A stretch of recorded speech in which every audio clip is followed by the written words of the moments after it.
கடந்த 75 வருடங்களில் நாடு பயணித்த திசையை மாற்றி ஆய்வுகள், சான்றுகள் மற்றும் தரவுகளின் அடிப்படையில் இலங்கையில் புதியதொரு மாற்றத்தை ஏற்படுத்துவதே அரசாங்கத்தின் நோக்கமாகும் என இலங்கை பிரதமர் கலாநிதி ஹரணி அமரசூரிய தெரிவித்தார். கொழும்பு மருத்துவ பீடத்தில் தேசிய விஞ்ஞான மன்றத்தின் ஏற்பாட்டில் நடைபெற்ற டிஜிட்டல் நூலக மாநாடு 2024 கலந்து கொண்டு உரையாற்றும் போதே பிரதமர் இதனை தெரிவித்தார். இங்கு கருத்து தெரிவித்த பிரதமர் கலாநிதி ஹரணி அமரசூரிய மேலும் தெரிவிக்கின்ற போது, ஆராய்ச்சி மற்றும் அபிவிருத்திக்காக முதலீடு செய்வதை நாங்கள் மிகவும் முக்கியமானதாக கருதுகின்றோம்.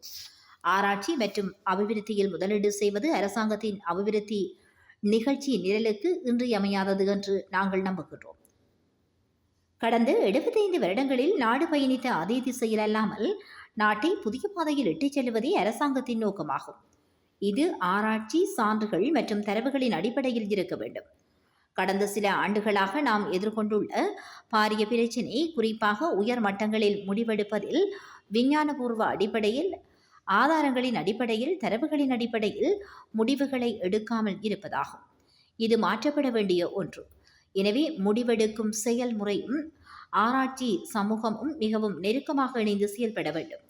முடிவெடுக்கும் செயல்முறை மட்டுமன்றி திறன் கொண்ட நாடாக நாம் முன்னேற புத்தாக்கம், புதிய கண்டுபிடிப்புகள் மற்றும் புதிய தொழில்நுட்பங்களில் முதலீடு செய்ய வேண்டும். மேலும் நாட்டிற்கு பலமான ஆராய்ச்சி மற்றும் அபிவிருத்தி துறை தேவை.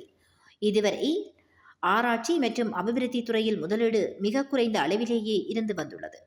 படிப்படியாக அதை மாற்றுவோம் என்றும் நம்புகிறோம். உற்பத்தி, புத்தாக்கம் போன்றே குறிப்பாக அளவு, தரம் மற்றும் தர நியமங்கள் ஆகியவற்றிலும் அதிக கவனம் செலுத்தப்பட வேண்டும் என பிரதமர் கலாநிதி ஹரணி அமரசூரிய தெரிவித்தார். இந்த நிகழ்வில் தேசிய விஞ்ஞான மன்றத்தின் தலைவர் பேராசிரியர் சமன் ஜெனவீர, பணிப்பாளர் நாயகம் கலாநிதி ஜேபாலிக்க சுதசிங்க, தேசிய விஞ்ஞான நூலக வள நிலையத்தின் தலைவர் மஞ்சுள கருணாரத்ன உட்பட ஆய்வாளர்கள், நூலகர்கள் உள்ளிட்டோரும் கலந்து கொண்டனர்.